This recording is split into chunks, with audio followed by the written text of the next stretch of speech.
वैसे तो कहते हैं भगवान ने किसी को गरीब नहीं बनाया है। उन्होंने हर किसी को इतना दिया है कि वो अपना जीवन गुजार सके, और अगर किसी को ज़रूरत से कम भी दिया है तो भगवान उसके लिए कुछ न कुछ ऐसी व्यवस्था कर ही देते हैं, उनका जीवन चलता रहता है। दोस्तों, वीडियो बनाने के लिए बहुत ज़्यादा मेहनत लगती है, इसलिए एक लाइक एंड चैनल को सब्सक्राइब जरूर करना। तो चलो आगे बढ़ते हैं। हम अक्सर दूसरों की अमीरी देखकर अपनी अमीरी और गरीबी का अंदाज़ा लगाते हैं। यदि हमारे पास 10 रुपये हो और सामने वाले के पास 100, तो हम अपनी नज़रों में गरीब हो जाते हैं और सामने वाला अमीर हो जाता है। हम यही नहीं सोचते हैं कि वह व्यक्ति कितनी मेहनत से रुपये कमाता है, 100 काम कर रहा है, उसकी ज़रूरत तो क्या है। हम तो बस दूसरे की दौलत देखते हैं और अपनी राय बना लेते हैं। गौतम बुद्ध की आज की प्रेरणादायक कहानी के माध्यम से आप जानेंगे कि भगवान बुद्ध के अनुसार कौन धनवान है और कौन धनवान व्यक्ति होता है। साथ ही आप यह भी समझ जाएंगे कि गौतम बुद्ध हर व्यक्ति को अमीर क्यों कहते हैं। गौतम बुद्ध की कहानी आपको बहुत प्रभावित करेगी और बुद्ध की इस प्रेरणादायक कहानी से मिली सीख आपको बहुत काम आएगी। एक बार की बात है, ऐसा हुआ, एक राज्य के राजा ने गौतम बुद्ध को कुछ दिनों के लिए अपने राज्य में आने का निमंत्रण दिया। बुद्ध ने उस राजा का निमंत्रण स्वीकार कर लिया और अपने कुछ शिष्यों के साथ उस राज्य में चले गए। राजा ने बुद्ध से मुलाकात की और उनसे कुछ दिन वहां रहकर अपने राज्य के लोगों की समस्याओं का समाधान करने और उन्हें मार्ग पर चलने की शिक्षा देने का अनुरोध किया।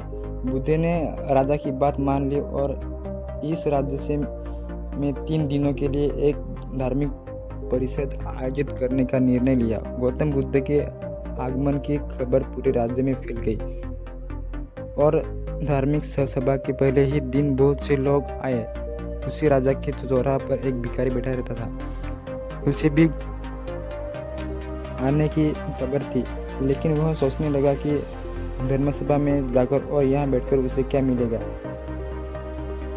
जैसे जैसे लोग आएंगे वे मुझे भिक्षा में कुछ न कुछ अवश्य देंगे। पहले दिन कई लोग आए और इस भिखारी ने अच्छी खासी कमाई की।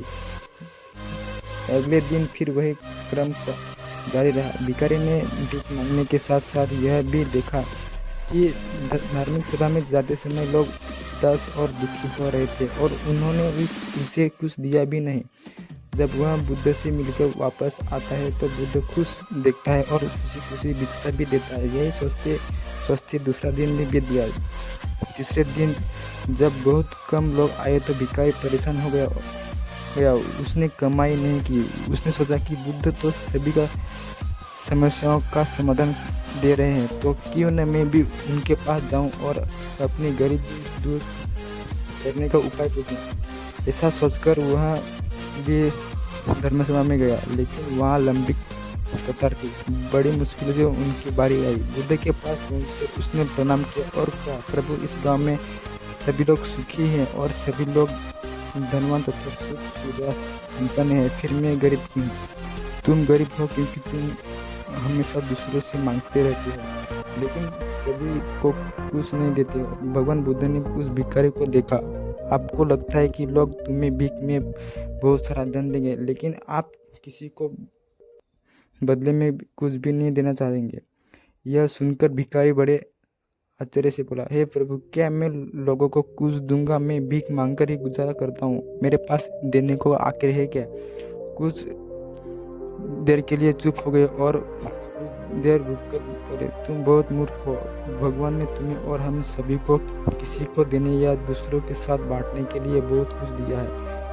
अपने एक मुस्कान दी है जिसे आप दूसरों के साथ साझा कर सकते हैं और उन्हें आशा और उम्मीद दे सकते हैं। तुम्हें आवाज़ दी गई है जिससे तुम मीठे बोल कर लोगों की प्रशंसा कर सकते हो। तुम्हें 2 हाथ दिए गए हैं जिससे तुम दूसरों की मदद कर सकते हो। तुम्हें एक स्वस्थ शरीर दिया है जिससे तुम भीख मांगने के बजाय कड़ी मेहनत कर सकते हो। जिस व्यक्ति को भगवान ने बिना किसी कमी के ये चीज़ें दी है वह कभी गरीब नहीं हो सकता। आप सिर्फ जैसे ही आप इस सोच से बाहर निकलेंगे, आप खुद को दूसरों की तरह अमीर समझेंगे।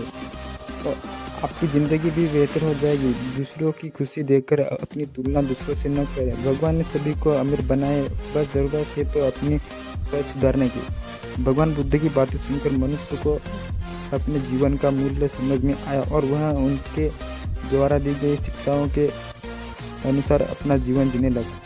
जब हम सभी अपनी तुलना दूसरों से करते हैं या दूसरों को खुश देखते हैं तो हमें लगता है कि हमारी ज़िंदगी खराब है और बाकी सब मज़े कर रहे हैं। हम अपने जीवन में कभी भी अच्छी चीज़ों पर ध्यान केंद्रित नहीं करते। हम कभी यह नहीं सोचते कि भगवान ने हमें स्वस्थ शरीर दिया है, जो सबसे कीमती चीज़ है। आप कितने अमीर क्यों न हो, अगर आपका शरीर उपयोगी नहीं है तो वह पैसा भी किसी काम का नहीं है। और वही अगर आप गरीब हैं लेकिन आपका शरीर बिल्कुल स्वस्थ है तो आप अपने आप में एक अमीर व्यक्ति हैं। कोरोना काल में हम सभी ने देखा है कि पैसे से ज़्यादा ज़रूरी स्वस्थ शरीर है। दोस्तों, ये कहानी आपको कैसी लगी कमेंट करके ज़रूर बताना और एक वीडियो को लाइक एंड चैनल को सब्सक्राइब करना। दोस्तों, वीडियो बहुत मेहनत से बनाया है, एक लाइक एंड चैनल को सब्सक्राइब जरूर करना।